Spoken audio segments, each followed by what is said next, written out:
मुश्किलों से भाग जाना आसान होता है। हर पहलू जिंदगी का इम्तिहान होता है। डरने वालों को मिलता नहीं कुछ जिंदगी में, लड़ने वालों के कदमों में जहान होता है। नमस्कार प्यारे साथियों, story and suffer YouTube channel में आप सभी प्रियजनों का दिल से स्वागत है। दोस्तों, आज की कहानी एक साधारण से लकड़हारे की है जिसने एक राजा की बेटी से विवाह किया। कहानी बहुत ही रोचक और आनंद देने वाली है, इसलिए अंत तक हमारे साथ बने रहें और चैनल पर नए हैं तो स्टोरी एंड सफर चैनल को सब्सक्राइब करके बेल आइकन ऑन कर लें। तो साथियों, एक समय की बात है, सुल्तानपुर नामक एक छोटे से गांव में रामदीन नाम का एक लकड़हारा अपने परिवार के साथ रहता था। वह अपनी पत्नी और 3 बच्चों के साथ साधारण जीवन जी रहा था। लकड़हारे के बड़े बेटे का नाम राकेश, मंझले का मुकेश तथा छोटे बेटे का नाम देवेश था। दोस्तों, राकेश और मुकेश शरीर से हष्ट-पुष्ट और दिखने में सुंदर थे, जिस कारण लकड़हारा और उसकी पत्नी अपने दोनों बड़े बेटों से अधिक प्रेम करते थे। घर में उनके पसंद का खाना बनता, पहनने के लिए उन्हें अच्छे अच्छे कपड़े मिलते और माता पिता उनकी हर इच्छा को पूरा करने की कोशिश करते। वहीं दूसरी ओर लकड़हारे का छोटा बेटा, जिसका नाम देवेश था, वह शरीर से कमजोर, दुबला पतला और सांवले रंग का एक साधारण सा लड़का था, इसलिए उसे कोई प्यार नहीं करता था। देवेश को खाने के लिए सूखी रोटी मिलती और पहनने के लिए फटे पुराने कपड़े। बड़े भाई उसे अक्सर तंग करते, उसका मजाक उड़ाते और उसे नीचा दिखाते थे, लेकिन देवेश को इस बात से कोई फर्क नहीं पड़ता। वह हमेशा अपने आप में मस्त रहता। उसने कभी भी अपने माता पिता और भाइयों से कोई शिकायत नहीं की। वह अपने दोनों बड़े भाई और माता पिता से बहुत प्यार करता था, उनका हमेशा आदर सम्मान करता था। मित्रों, जो लकड़हारा था वह जंगल से लकड़ी काट कर लाता और बाजार में बेच देता था। इसी तरह से उसके घर का खर्चा चल रहा था। एक दिन की बात है, लकड़हारा रामदीन बहुत बीमार पड़ गया। उसकी बीमारी के कारण जंगल से लकड़ियां लाना और बाजार में बेचने का काम बंद हो चुका था। घर में जो भी पैसा रखा था धीरे धीरे सब समाप्त हो गया। एक दिन लकड़हारे की पत्नी ने अपने सबसे बड़े बेटे राकेश को बुलाया और कहा, बेटा, तुम्हारे पिता की तबीयत खराब होने के कारण घर का खर्चा ठीक से नहीं चल पा रहा है, इसलिए अब तुम्हें जंगल में जाकर लकड़ियां काटकर बाजार में बेचना होगा, ताकि घर का खर्चा चलता रहे और तुम्हारे पिता का इलाज भी होता रहे। आगे मां ने अपने बेटे से कहा, बेटा, मुझे पूरा विश्वास है कि इस कठिन समय में तुम अपने परिवार का साथ दोगे। लकड़हारे की पत्नी ने राकेश को अच्छा भोजन बनाकर खिलाया और रास्ते के लिए पूरी सब्जी बनाकर बांध दी और साथ ही में एक कमंडल दूध भर कर दिया। मां ने अपने बेटे को कुल्हाड़ी देते हुए कहा, बेटा, जब तुम्हें जंगल में भूख लगे तो तुम पूरी सब्जी खा लेना और ऊपर से मीठा दूध पी लेना। मित्रों, इस तरह से लकड़हारे का बड़ा बेटा राकेश जंगल में लकड़ियां काटने के लिए घर से निकल पड़ा। वह कुछ ही दूर चला था कि रास्ते में उसे एक बुढ़िया दिखाई दी, जो बहुत ही कमजोर और दुबली पतली थी। उसने राकेश को रोकते हुए कहा, बेटा, मुझे बहुत जोरों की भूख लगी है। मैं कई दिनों से भूखी हूं। तुम्हारे थैले में पूड़ी और सब्जी है और कमंडल में मीठा दूध है। बेटा, मुझ पर दया करके थोड़ा सा खाना खिला दो और मीठा दूध पिला दो। यदि तुम मेरी मदद करोगे तो ईश्वर भी तुम्हारी मदद करेगा। बुढ़िया के मुंह से यह सुनकर राकेश ने बड़ी बड़ी आंखें बनाते हुए कहा, अरे बुढ़िया, तुम तो बहुत चालाक हो। मैं अपना भोजन तुमको खिला दूंगा तो मैं क्या खाऊंगा? चल हट जा मेरे रास्ते से और जाने दे मुझको। तू मरती है तो मर जा, मुझे इससे क्या लेना देना। राकेश की बात सुनकर बुढ़िया को बड़ा दुख हुआ। राकेश वहां से सीधा जंगल में पहुंचा, दूध का कमंडल और भोजन का थैला जमीन पर रख दिया और एक सूखे पेड़ को काटने लगा। अभी उसने 2-4 कुल्हाड़ी ही चलाई थी कि अचानक झटके से कुल्हाड़ी उछलकर उसके हाथ पर लग गई। राकेश के हाथ से खून की धारा बहने लगी। दर्द के मारे वह चिल्लाने लगा, लेकिन उस जंगल में कोई उसकी मदद करने वाला नहीं था। किसी तरह से वह अपने घर को वापस लौट आया। मां ने उसे देखा और कहा, हाय, मेरे बेटे को क्या हो गया? उसने राकेश की मरहम पट्टी की और उसे आराम करने को कहा। अगले दिन मां ने अपने दूसरे बेटे मुकेश को बुलाकर कहा, बेटा, पिताजी तुम्हारे बीमार हैं और तुम्हारा बड़ा भाई जख्मी हालत में पड़ा हुआ है। अब ऐसे में जंगल से लकड़ियां तुम्हें लानी होंगी। ताकि हमारे भोजन पानी की व्यवस्था हो सके और हमारा घर खर्चा चलता रहे। बेटा, मुझे पूरा विश्वास है कि तुम इस मुसीबत की घड़ी में अपने परिवार का साथ दोगे। इस तरह से मां ने अपने दूसरे बेटे मुकेश को अच्छा भोजन बनाकर खिलाया और फिर जंगल में जाने के लिए उसके थैले में पूरी सब्जी बांध दी और साथ ही कमंडल में मीठा दूध भर दिया। लकड़हारे की पत्नी ने मुकेश के माथे पर हाथ फेरते हुए कहा, बेटा, जल्दी जंगल से लकड़ियां काटकर उन्हें बाजार में बेचकर आना। दोस्तों, मुकेश ने अपने कंधे पर कुल्हाड़ी रखी और हाथ में खाने का थैला लिया। फिर जंगल में लकड़ियां काटने के लिए निकल पड़ा। वह जंगल के किनारे ही पहुंचा था कि तभी वहीं बुढ़िया उसे भी मिल गई।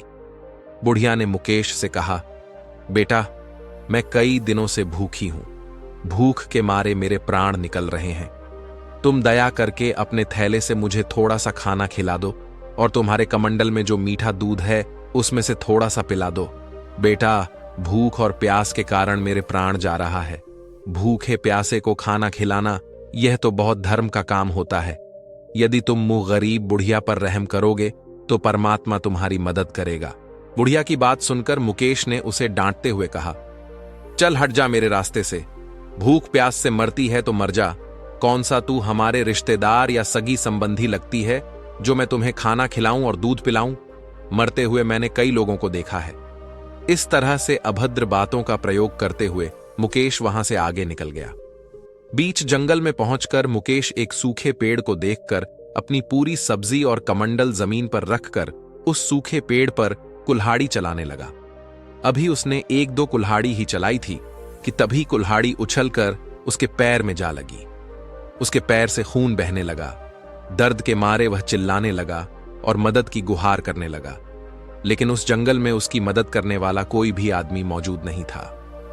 मुकेश किसी तरह से अपने आप को संभालते हुए घर पहुंचा। लकड़हारा और उसकी पत्नी ने अपने बेटे को देखकर कहा, हाय, यह क्या हो गया? लकड़हारा कहने लगा, हे ईश्वर, यह आप हमारी कैसी परीक्षा ले रहे हैं? एक ही समय में मेरे दोनों बेटे और मैं खुद बिस्तर पर पहुंच गया। अब घर का खर्चा कैसे चलेगा? किसी तरह से रात बीती तो जो लकड़हारे का सबसे छोटा बेटा देवेश था, वह अपने माता पिता के पास पहुंचा और कहने लगा, पिताजी, मैं भी आपका बेटा हूं। इस समय मेरे दोनों भाई जख्मी हालत में हैं और आप बीमार हैं। अब ऐसी स्थिति में आप तीनों से घर का काम नहीं हो पाएगा। यदि आप मुझे इजाजत दे तो मैं जंगल से लकड़ियां काटकर बाजार में बेच आऊं। देवेश की बात सुनकर उसके माता पिता हंसने लगे और कहने लगे, अरे बेवकूफ, जंगल से लकड़ियां काटकर लाना कोई आसान काम नहीं है। अपने माता पिता के मुख से ऐसी बात सुनकर देवेश कहने लगा, पिताजी, मैं शरीर से भले ही कमजोर हूं, लेकिन मुझ में हिम्मत है और मैंने अपने बुजुर्गों से सुना है कि जो हिम्मत करके आगे बढ़ता है, ईश्वर उसकी मदद स्वयं करते हैं। लकड़हारा और उसकी पत्नी कहने लगे, बेटा, तुम तो बेवकूफी भरी बातें कर रहे हो। तुम्हारे शरीर में तो इतना जोर भी नहीं है कि तुम कुल्हाड़ी ठीक से चला सको और दिमाग में इतनी अक्ल नहीं है कि तुम बाजार में जाकर लकड़ियां बेच सको। लकड़हारा और उसकी पत्नी ने उसे बहुत समझाया, लेकिन वह अपनी जिद पर अड़ा रहा कि मैं जंगल जाकर लकड़ियां लाऊंगा और उन्हें बाजार में बेचूंगा। उसकी जिद देखकर के देवेश के माता पिता ने कहा, ठीक है, जा, तू भी जंगल जाकर अपनी किस्मत को आजमा कर देख ले और अपने शौक पूरे कर ले। देवेश जब कुल्हाड़ी लेकर अपनी मां के पास पहुंचा तो उसे देखते ही लकड़हारे की पत्नी कहने लगी, अरे बेवकूफ, क्यों जिद कर रहा है? जो काम मेरे दोनों लायक बेटे नहीं कर सके, वह काम तू क्या करेगा? लकड़हारे की पत्नी ने एक सूखी रोटी और कमंडल में थोड़ा सा पानी देते हुए कहा, जब तुझे भूख लगे तो इस सूखी रोटी को खाकर पानी पी लेना। इससे ज्यादा तुझे और क्या ही चाहिए? तेरा पेट इसी में भर जाएगा। दोस्तों, मां ने जहां अपने दोनों बड़े बेटे राकेश और मुकेश के लिए पूरी सब्जी और मीठा दूध देकर जंगल भेजा था, वहीं देवेश को एक सूखी रोटी और पानी देकर जंगल भेज दिया। देवेश बहुत खुश था। वह एक हाथ में सूखी रोटी और पानी लिए हुए था और दूसरे हाथ से कंधे पर रखी हुई कुल्हाड़ी को पकड़े चला जा रहा था। उसे कोई चिंता नहीं थी, बस उसके मन में एक ही धुन थी कि उसे लकड़ी काट कर लाना है। अभी देवेश जंगल के किनारे ही पहुंचा था कि तभी उसे भी वहीं बुढ़िया मिल गई जो उसके दोनों बड़े भाइयों को मिली थी। उस बुढ़िया ने देवेश को देखते ही कहा, बेटा, मैं कई दिनों से भूखी और प्यासी हूं। भूख और प्यास के कारण मेरे प्राण जा रहे हैं। यदि तुम मुझे अपने भोजन में से थोड़ा सा भोजन करा दो और पानी पिला दो तो मेरे प्राण बच जाएंगे। उस बुढ़िया के मुख से इस तरह की बात सुनते ही देवेश कहने लगा, मां जी, आप तो मुझे बहुत कमजोर और भूखी प्यासी दिखाई दे रही हो, लेकिन क्या करूं, मेरे पास कोई अच्छा खाना नहीं है। मेरे पास तो केवल सूखी रोटी है। यदि आप इसे खाना चाहें तो बड़े शौक से खा सकती हैं। इतना कहकर के जैसे ही देवेश अपने थैलों को खोलने लगा तो उसके आश्चर्य का ठिकाना नहीं रहा। उसने देखा कि उसके थैले में सूखी रोटी की जगह पर पूरी पकवान और मिठाइयां भरी पड़ी हैं। देवेश ने जब अपने कमंडल को खोलकर देखा तो उसमें मीठा दूध था। पानी की जगह उसके कमंडल में मीठा दूध और सूखी रोटी की जगह उसके थैले में पूरी और पकवान थे। यह सब देख करके देवेश आश्चर्यचकित था। वह कहने लगा, कहीं मैं कोई सपना तो नहीं देख रहा हूं, यह सब कैसे हो गया? देवेश की बात सुनकर बुढ़िया कहने लगी, बेटा, यह सपना नहीं, हकीकत है। तुमने मुझ गरीब लाचार बुढ़िया पर दया दिखाई, यह उसी का फल भगवान ने तुम्हें दिया है। तुम्हारी सूखी रोटी पूरी और पकवान बन गई और कमंडल में रखा पानी मीठा दूध बन गया। यह सब ईश्वर की दया का परिणाम है। जो लोग दूसरों का भला करते हैं, भगवान उनका भला जरूर करते हैं। देवेश उस बुढ़िया को खाना खिला करके जब जंगल की ओर जाने लगा तो बुढ़िया कहने लगी, बेटा, मैं बहुत भूखी थी और तुमने मुझे खाना खिलाया, इसके लिए मैं तुम्हें कुछ देना चाहती हूं। आओ मेरे साथ। इतना कहकर बुढ़िया देवेश को साथ में लेकर के चलने लगी। एक पेड़ के पास पहुंचकर बुढ़िया ने कहा, बेटा, जब मैं चली जाऊं तब तुम इस पेड़ को काट देना, तो तुम्हें एक ऐसी चीज मिलेगी जो तुमने इससे पहले कभी नहीं देखी होगी। वह चीज तुम्हारे बहुत काम आएगी और हो सकता है कि इस चीज के कारण तुम्हारी किस्मत बदल जाए। इतना कहकर वह बुढ़िया वहां से चली गई। मित्रों, देवेश बहुत खुश था। जब वह बुढ़िया देवेश की नजरों से ओझल हो गई तो उसने कुल्हाड़ी को दोनों हाथों से पकड़ा और उस पेड़ पर जोर जोर से वार करने लगा। वह दुबला पतला कमजोर सा युवक था, लेकिन उसने हिम्मत नहीं हारी। वह जोर जोर से पेड़ पर कुल्हाड़ी चलाता रहा। आखिर में वह पेड़ कटकर जमीन पर गिर गया। देवेश के आश्चर्य का ठिकाना नहीं था। वह देखकर हैरान था। उसने देखा कि उस पेड़ के तने में एक सुंदर सी चिड़िया बैठी है, जिसके पंख सोने के थे, जो पूरी तरह से सोने की थी। देवेश ने उस चिड़िया को देखकर कहा, यदि मैं इसे बाजार में बेच दूं तो इससे बहुत सारे पैसे मिलेंगे। इससे तो सच में हमारी किस्मत बदल जाएगी और हम अमीर हो जाएंगे। हमारे माँ बाप को जंगल से लकड़ियां काट करके बेचना नहीं पड़ेगा। और यही विचार करके देवेश ने उस सोने की चिड़िया को उठा लिया और उसे बेचने के लिए शहर जाने लगा। लेकिन शहर वहां से काफी दूर था। देवेश के शहर पहुंचते पहुंचते अंधेरा हो चुका था। वहां की सारी दुकानें बंद हो चुकी थीं। ऐसे में उसे अपने सोने की चिड़िया का कोई खरीदार दिखाई नहीं दिया। अब ऐसी स्थिति में वह अपने घर वापस नहीं जा सकता था, क्योंकि रात बहुत हो चुकी थी। इसलिए उसे मजबूर होकर रात वहीं गुजारनी पड़ी। देवेश एक सराय वाले के पास गया और कहने लगा, भाई साहब, क्या मैं आपके यहां रात्रि के लिए विश्राम कर सकता हूं? आपका जो भी किराया बनेगा वह मैं चुका दूंगा, क्योंकि मुझे सुबह यहां का बाजार देखना है। देवेश की बात सुनकर सराय वाले ने कहा, यह सराय मैंने इसीलिए बनवाई है कि तुम जैसे मुसाफिर आएं और यहां पर विश्राम करें। तुम आराम से यहां पर रात गुजार सकते हो। साथियों, उस सराय वाले ने जब देवेश के हाथ में एक अद्भुत चिड़िया देखी तो कहने लगा, अरे, ये सोने की चिड़िया तुम्हारे पास कहां से आई? इसके तो सारे पंख सोने के हैं। कितनी सुंदर चिड़िया है। ऐसी अद्भुत चिड़िया मैंने अपने जीवन में कभी नहीं देखी। मैं अपनी बेटियों को बुलाकर लाता हूं और इस अद्भुत चिड़िया को दिखाता हूं। मेरी तीनों बेटियां इस सोने की चिड़िया को देखकर बहुत प्रसन्न हो जाएंगी। वह सराय वाला तुरंत ही अपनी तीनों बेटियों को बुलाकर लाया और कहने लगा, देखो, यह सोने की चिड़िया कितनी सुंदर है। जब उसकी तीनों बेटियों ने उस चिड़िया को देखा तो वे तीनों उस सोने की चिड़िया को देखकर बहुत खुश हो गईं। बड़ी बेटी ने कहा, यह चिड़िया कितनी सुंदर है, पूरी सोने की है। मंझली बेटी ने कहा, इसके पंख तो सोने के हैं। और सबसे छोटी बेटी ने देवेश कहा से, तुम बड़े किस्मत वाले हो जो ऐसी अद्भुत चिड़िया तुम्हारे पास है जो पूरी तरह से सोने की है। इस तरह तीनों बेटियां सोने की चिड़िया देखने के बाद उसकी तारीफ करते हुए वापस चली गईं। इधर देवेश जिस सराय में ठहरा हुआ था, वहां के मालिक से बात करने के बाद देवेश और सराय का मालिक अपने अपने कमरे में सोने के लिए चले गए। लेकिन देवेश उस सोने की चिड़िया को वहीं बरामदे में रखकर अपने कमरे में जाकर लेट गया। देवेश काफी थक चुका था, इसलिए उसे लेटते ही नींद आ गई और वह गहरी नींद में सो गया। उधर वह सराय वाले की सबसे बड़ी बेटी थी, जिसके मन में उस सोने की चिड़िया को देखकर लालच पैदा हो गया। वह सोचने लगी, यदि मैं इसके एक पंख को नोच लूं तो इससे उस पर कोई फर्क भी नहीं पड़ेगा। यही सोच करके सराय वाले की सबसे बड़ी बेटी उस सोने की चिड़िया के लिए देवेश के कमरे की ओर बढ़ने लगी।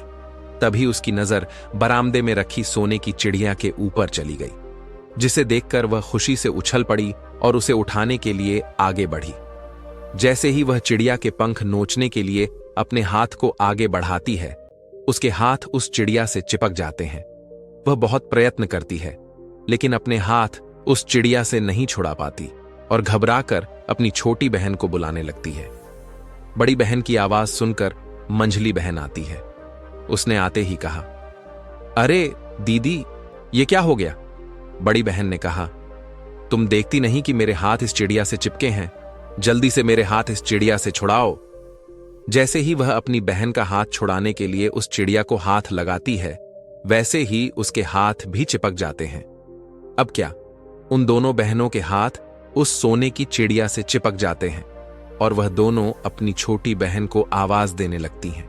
उन दोनों की आवाज सुनकर उनकी छोटी बहन आती है और वह भी जैसे ही अपनी दोनों बहनों के हाथ छुड़ाने के लिए आगे हाथ बढ़ाती है, उसके हाथ भी उस सोने की चिड़िया से चिपक जाते हैं।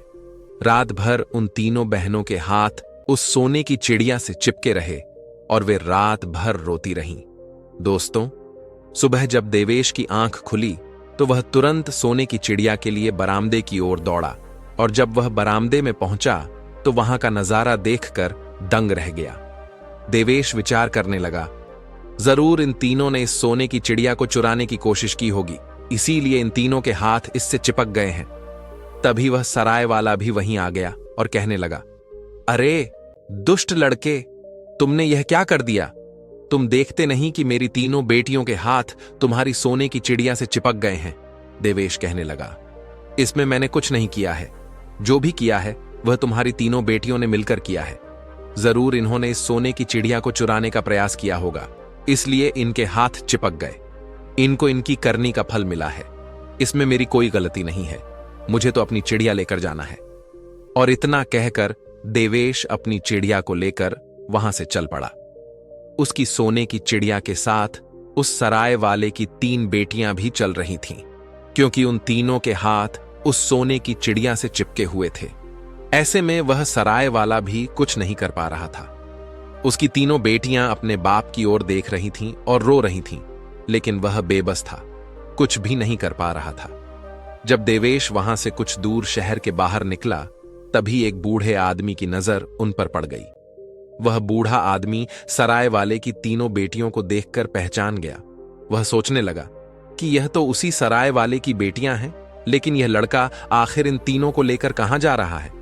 तभी उस बूढ़े आदमी ने आवाज लगाई, अरे बेटे, तुम इन तीनों लड़कियों को लिए कहां जा रहे हो? रुक जाओ। जब देवेश का उस बूढ़े व्यक्ति की बात पर ध्यान नहीं गया और वह चलता रहा, तब दौड़ करके वह बूढ़ा आदमी उन लड़कियों को छुड़ाने के लिए आया। जैसे ही उस बूढ़े आदमी ने उन लड़कियों को पकड़ने के लिए अपना हाथ बढ़ाया, वह भी उनके साथ चिपक गया। वह कहने लगा, यह क्या हो गया? मेरा हाथ कैसे चिपक गया? वह चिल्लाने लगा, बचाओ, कोई मुझे बचाओ। इस तरह से वह जोर जोर से आवाज लगाकर चिल्लाने लगा। तभी वहां से एक राहगीर गुजर रहा था। उस राहगीर ने देखा कि एक लड़का एक चिड़िया को अपने बगल में दबाए चला जा रहा है और उस चिड़िया के पीछे पीछे 3 लड़कियां जो रोए जा रही हैं और उन लड़कियों के पीछे एक बूढ़ा आदमी जो बचाओ बचाओ की आवाज लगा रहा है। उस राहगीर को कुछ समझ में नहीं आ रहा था और उसने दौड़ करके उस बूढ़े आदमी को बचाने के लिए जैसे ही हाथ लगाया, वह भी उनके साथ चिपक गया। डर के मारे वह राहगीर भी चिल्लाने लगा, बचाओ बचाओ, मेरे हाथ चिपक गए हैं। वहीं पर रास्ते में दो किसान अपने खेतों में काम कर रहे थे। उस राहगीर की आवाज सुनकर वह भी उसे बचाने के लिए दौड़ पड़े। जैसे ही उन दोनों किसान ने राहगीर को पकड़कर पीछे खींचना चाहा, वैसे ही उन दोनों के हाथ भी उस राहगीर से चिपक गए। वह दोनों किसान बहुत प्रयास करते हैं अपना हाथ छुड़ाने के लिए, लेकिन वह अपना हाथ नहीं छुड़ा पाते। फिर मजबूर होकर वे पीछे पीछे चलने लगे। अब आगे देवेश चिड़िया को बगल में दबाए चले जा रहा था। उसके पीछे सराय वाले की तीनों बेटियां चल रही थीं। उनके पीछे एक बूढ़ा आदमी, फिर उनके पीछे राहगीर और उसके बाद दोनों किसान। कुल मिलाकर 7 व्यक्ति उस लकड़हारे के बेटे के पीछे पीछे चले जा रहे थे, क्योंकि उस चिड़िया ने उन सबको जकड़ रखा था और वह सभी बेबस होकर पीछे पीछे चले जा रहे थे। शाम होते होते वह एक शहर में पहुंच गया। जैसे ही वे लोग शहर में पहुंचे तो उन्हें देखने के लिए भीड़ लग गई। लोग अपनी छतों से और अपने घर की खिड़कियों से उन्हें देख रहे थे। ऐसा नजारा किसी ने पहले नहीं देखा था। चलते चलते जब काफी समय हो गया तो सराय वाले की बड़ी बेटी ने देवेश से कहा, तुम ऐसे कब तक चलते रहोगे? हम लोग थक चुके हैं और रात भी होने वाली है। अब आगे जाने के बजाय यहीं पर रुक जाओ। तब देवेश उन सभी को लेकर एक जगह पर पहुंचा और कहने लगा, हम मुसाफिर हैं, क्या हम सभी आज रात्रि के लिए यहां पर रुक सकते हैं? उस बिल्डिंग का जो मालिक था वह कहने लगा, यह जगह हमने इसीलिए बनवाई है कि तुम जैसे मुसाफिर यहां आकर रुक सकें। तुम्हें यहां भोजन और बिस्तर सब कुछ मिलेगा। तुम आराम से यहीं रात गुजार सकते हो। देवेश उन सभी लोगों को लेकर उस बिल्डिंग के अंदर चला गया और वह सभी आगे पीछे करके वहीं पर बैठ गए। उन सभी को देखकर उस जगह के मालिक ने कहा, तुम्हारा यह काफिला तो बड़ा अनोखा है। ऐसा लगता है कि तुम यहां अपनी किस्मत आजमाने और राजकुमारी को हंसाने के लिए यहां आए हो। उसकी बात सुनकर देवेश कहने लगा, राजकुमारी को हंसाना, इसका क्या मतलब है? मैं कुछ समझा नहीं, मुझे साफ साफ बताओ। देवेश की बात सुनकर उस जगह के मालिक ने कहा, हमारे राजा की बेटी हमेशा उदास और गुम रहती है। उसके चेहरे पर कभी मुस्कान नहीं देखी गई। हकीमों और राजवैद्य ने कहा है कि यदि ऐसा ही रहा तो राजकुमारी बीमार पड़ सकती है और उसकी मृत्यु भी हो सकती है। इसीलिए राजा ने यह घोषणा करवा दी है कि जो भी राजकुमारी को हंसा देगा उसका विवाह राजकुमारी से करा दिया जाएगा।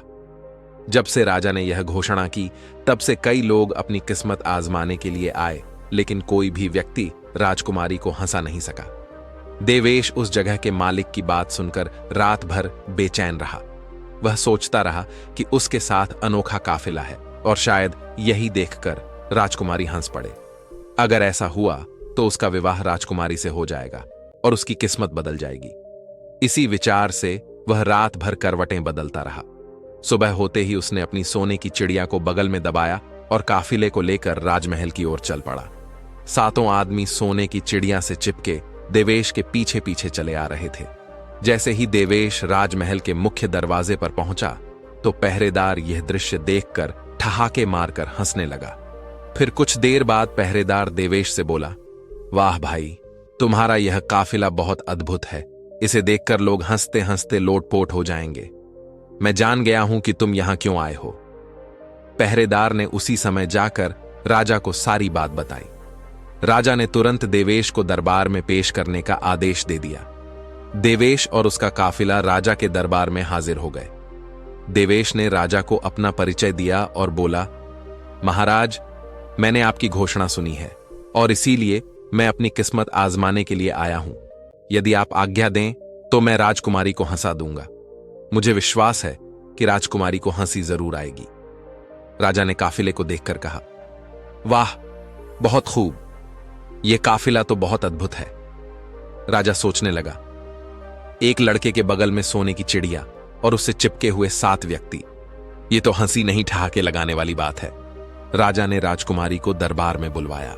साथियों, राजकुमारी जब दरबार में आई तो बहुत उदास और गुमसुम थी, लेकिन जैसे ही उसकी नजर देवेश पर पड़ी और उसके बगल में सोने की चिड़िया और उसके साथ 7 आदमी को देखा तो राजकुमारी अपनी हंसी रोक न सकी।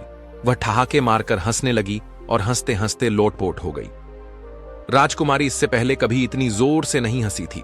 सारा दरबार हंसने लगा। राजा राजकुमारी को हंसते हुए देखकर खुश हो गया। राजकुमारी के हंसी के कारण सोने की चिड़िया से चिपके हुए लोग धीरे धीरे आजाद हो गए। तभी देवेश ने सोने की चिड़िया को सराय वाले की सबसे बड़ी बेटी को दे दिया और कहा, यह सोने की चिड़िया अब तुम्हारी है, तुम इसे अपने घर ले जा सकती हो। बूढ़ा आदमी, राहगीर और दोनों किसान भी अपने अपने घर चले गए। लेकिन देवेश राजा के दरबार में खड़ा था और सोच रहा था कि राजा अपनी घोषणा के अनुसार उसका विवाह राजकुमारी से करा देगा। लेकिन दोस्तों, राजा की नीयत बदल चुकी थी। राजा सोच रहा था कि देवेश ने राजकुमारी को हंसा तो दिया, पर वह एक मामूली लकड़हारे से राजकुमारी का विवाह कैसे कर सकता है। राजा किसी भी हाल में उस मामूली लकड़हारे को अपना दामाद नहीं बनाना चाहता था। राजा ने एक उपाय सोचा जिससे राजकुमारी का विवाह देवेश से न हो सके। उधर देवेश राजकुमारी से विवाह करने के लिए उतावला था। उसने राजा से कहा, महाराज, मैंने आपकी शर्त पूरी कर दी है। अब आप भी अपनी शर्त के अनुसार राजकुमारी का विवाह मेरे साथ कर दीजिए। राजा ने कहा, तुम अब भी हमारी बेटी के लायक नहीं हो। पहले उसके लायक बनो, फिर हमसे मिलो। देवेश ने पूछा, महाराज, अब आप मुझसे क्या चाहते हैं? तब राजा ने कहा, तुम एक ऐसा आदमी ढूंढ कर लाओ जो 100 मन दूध एक साथ पी जाए। देवेश बहुत परेशान हुआ।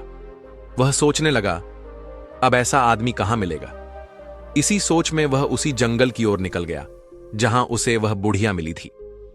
चलते चलते देवेश सोचने लगा, मैं उसी बूढ़ी मां से अपनी समस्या कहूंगा जिसने मुझे सोने की चिड़िया दिलवाई थी। हो सकता है वह कोई समाधान निकाल दे। जब वह जंगल पहुंच गया तो उसी पेड़ के पास गया जहां उसे सोने की चिड़िया मिली थी। उस पेड़ के पास पहुंचकर देवेश ने देखा कि वह बुढ़िया रो रही थी। देवेश ने पूछा, माता जी, आप क्यों रो रही हो? जब बुढ़िया ने देखा यह तो वही लकड़हारा है जिसने उसे भूख से तड़पते वक्त भोजन दिया था, तो बुढ़िया के आंसू थम गए। तब बुढ़िया ने कहा, तुम बड़े नेक दिल आदमी हो, इसीलिए मैं तुमसे बता रही हूं। मेरे बेटे को बहुत प्यास लगी है।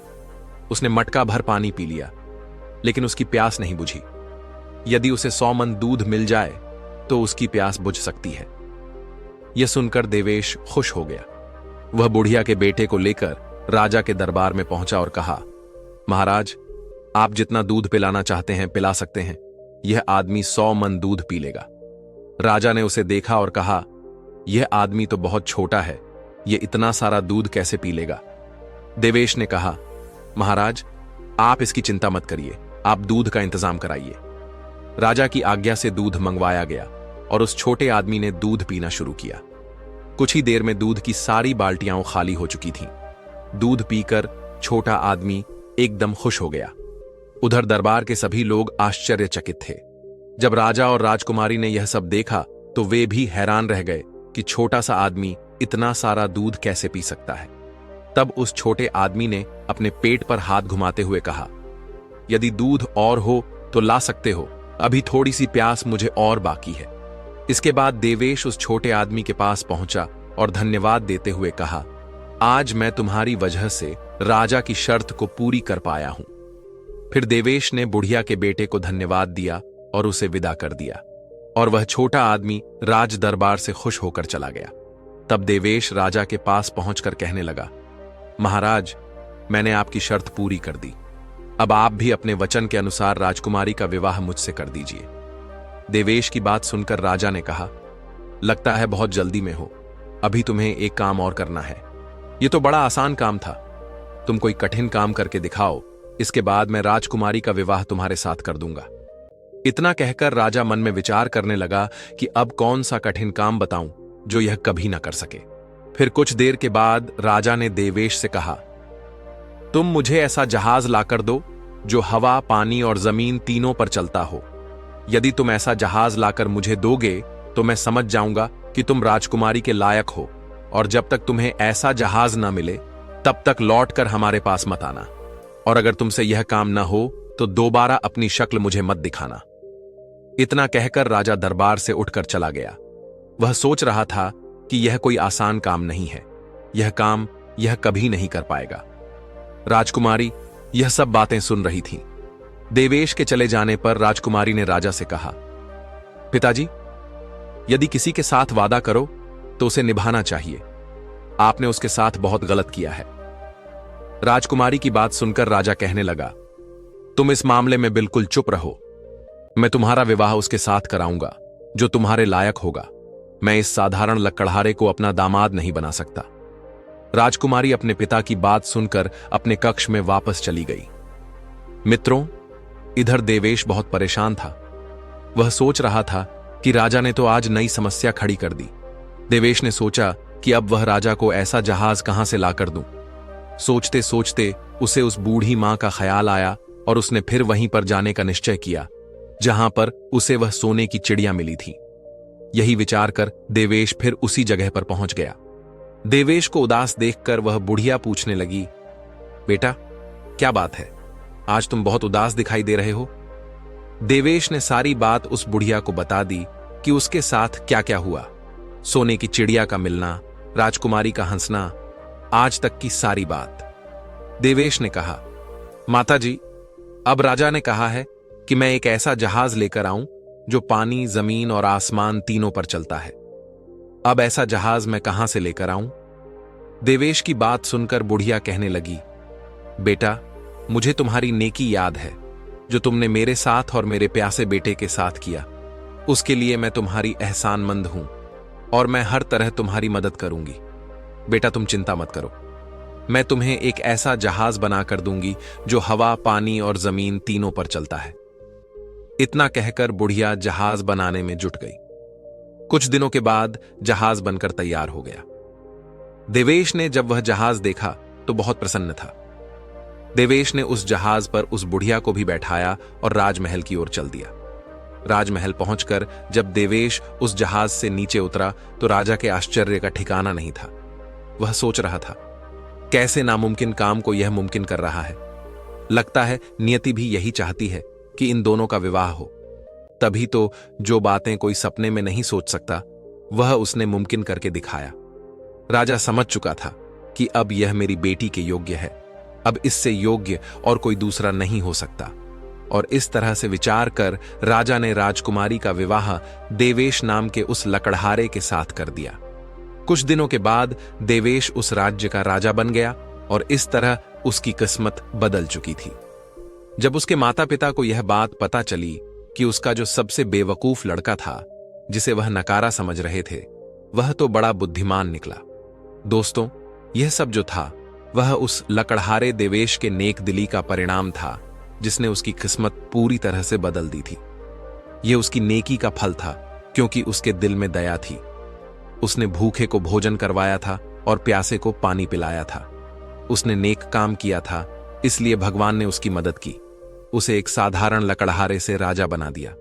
दोस्तों, लोग चाहे जो कहें, लेकिन अपनी नेकी, कर्म और किस्मत में विश्वास रखें। हमेशा नेकी के मार्ग पर चलते हुए कर्म करते रहिए। एक न एक दिन आपकी किस्मत आपका साथ जरूर देगी। साथियों, कहानी पसंद आई हो तो वीडियो को लाइक करके स्टोरियन सफर चैनल को सब्सक्राइब कर लेना और साथ में बेल आइकन को भी दबा देना।